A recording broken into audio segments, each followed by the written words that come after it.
Something new. Stop, drop, shut them down, open up shop.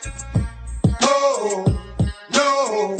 What's going on, guys? Marcus here, back in the shop, and it's time to talk about Major Keys, Khaled's newest album, the 9th installment to his 10-year legacy. So this man has been shouting out, "Who? Listen, we the best," for a whole decade. And yes, it used to get on my damn nerves up until last year when I got hit to his Snapchat and his YouTube, his little inspirational quotes, and how much it helped me out during my finals and my midterms is when I really appreciated how much I need Khaled in my life. Like, I used to could not stand this man, but we have a better relationship now, so I appreciate it, man.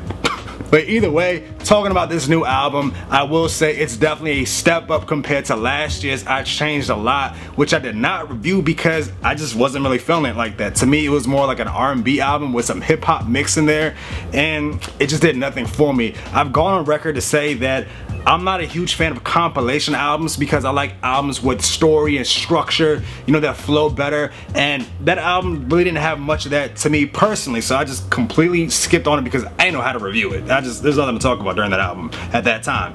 But when I say story, I don't mean like Good Kid, Mad City, like it has to be cinematic. I just want something that flows well, and this is what Major Keys is. Like, it has a little bit of everything for pretty much everybody. You got your turn up shit, you got your R&B shit, you got your ratchet shit, and then you got your quote-unquote hip-hop, real hip-hop shit.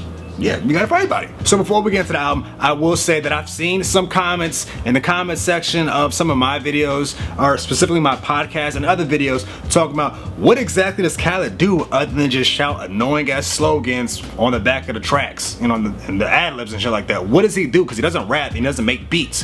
What does he do? They want us broke, so you know what we gonna do. We gonna become billionaires. For now on, when you see me, call me Billy.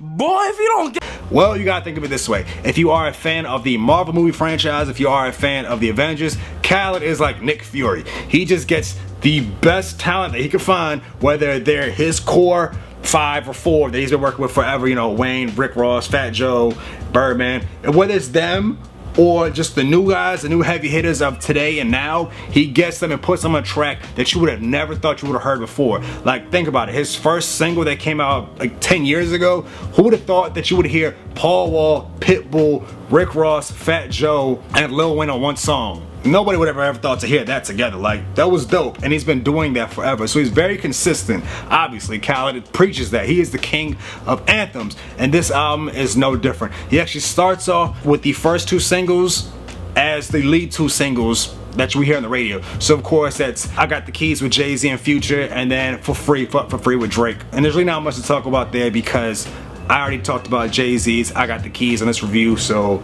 I'll put it here somewhere. And Fuck For Free, you've heard it a million times on the radio, so there's really not much to talk about. It's like a Views from the 6th throwaway for the most part. It's just Drake being Drake.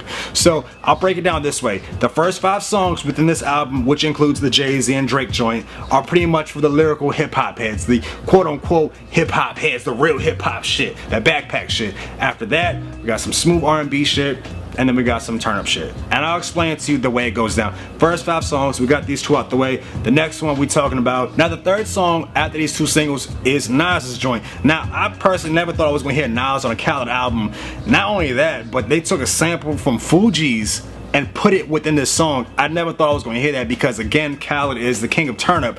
When you think of turn-up shit, I specifically don't think of Lauryn Hill and Wyclef. I don't think of the Fugees. Maybe some Nas, but the Fugees, nah, not really. That's that food for thought shit because J. Cole's on this album as well, but we get to that in a second. But yeah, it took some shit from the Fugees. I did hear a rumor, I did hear something that said that Fugees was going to be part of the album somewhere. I didn't know if it was a sample or if Lauryn Hill was going to drop something or Wyclef was going to drop something, but now I know what it is. It's a Nas song. Dope as shit. Not much to talk about. Go listen to it. After that, we got Kendrick and Big Sean doing their shit together, and I'm surprised that Big Sean even makes music with Kendrick Lamar because every time they on a song together, I feel like Big Sean is just completely outshined because y'all remember that song Control where people forgot it was a Big Sean song.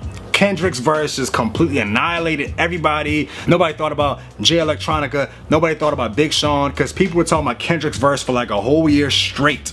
And I think it's the same thing here. Nobody's really thinking about Big Sean's verse. I will say Big Sean carried his own as far as flow wise, but rapping wise he did his thing. But come on, man, it's Kendrick Lamar. Like, it's really no competition. Now, I'm not trying to sound like a dick rider, but it's K-Dot. Come on, man. Like, really? Can you compare it to when it comes to lyricism? No. Big Sean, I'm not trying to say he can't rap.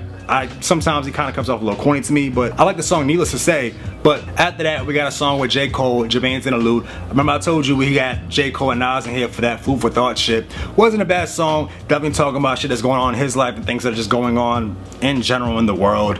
J. Cole being J. Cole, really not much to break down. You guys already know what I'm talking about. And then from there, if you're listening to this album with your girl in the car, because it is summertime, so I'm sure you just banging on the newest albums with her in the car somewhere, she's probably bored out of her mind because she's not trying to break out Webster's Dictionary to figure out what Kendrick, J. Cole, and Nas are saying, right? Because that's what girls say, and that's what these new fans of hip-hop say, because they don't like that lyrical shit.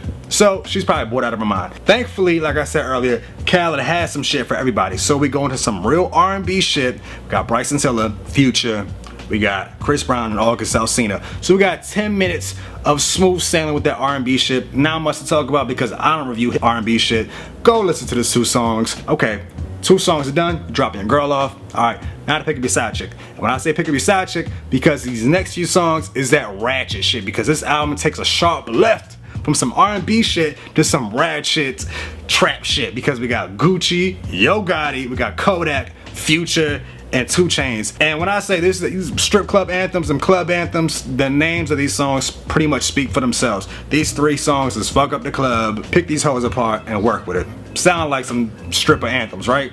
Alright then, that's why I said your side chick, after you dropped off your main chick off. Now do what you do. Alright, after that, that's pretty much the main concepts of the song, those 3 right there. This album actually takes a 360 and goes back to the same segment as far as that quote-unquote real lyrical hip-hop shit. The name of this song is Don't Ever Play Yourself, and this is, to me, this should have been just a New York anthem, a New York OG, triple OG anthem, because we got Busta, Fat Joe, Jadakiss, and Fab. Like I said, a New York family reunion. And then we got their country ass cousin Kent Jones, who is a 90s baby, a youngin' to the game for the most part. And I will say he carried his own with these guys. These are all heavyweight lyricists. Fab, Jada, Joe, Busta. We've heard them just tear ciphers and tracks apart. Honestly, you had Nas and Jay-Z on the album. I feel like they should have cut him a check and see if they could get another verse throw on this song right here. Needless to say, I did like the song, but not much else to talk about. Just go listen to it, enjoy yourself. And then from there, we got that, to me, probably the weakest song of the album, Taurus featuring Travis Scott and Wayne. And this is just that leaned out, Dirty Sprite, purple dranked out, auto-tune shit, and I'm not a fan of that. So I like Future from when he does it from time to time. It grew on me, but I've never been a fan of Wayne on auto-tune like ever. And to me, it's not a bad song, but it's definitely the weakest out of the bunch. And from there, we go to Forgive Me Father with Wiz Khalifa and Wale. Dope song, not much to talk about what's going on in their lives. I don't know, pretty dope. And then from there it ends off with Movado on some smooth sailing with some Caribbean shit. Honestly, the album is dope. The last 3 were kind of just odd to me. I like them, but I felt like they just didn't know where to place them on the album, so they just threw them at the end, kind of like extra bonuses or something. Overall, I did like the album. I would say it's worth a download because it's that summer anthem. It's got a little bit of everything for everybody, and Khaled is staying consistent. Let me know what y'all think. Don't forget to subscribe, like the video, comment, share. Hit me up on Instagram and Twitter, and I'll catch y'all later.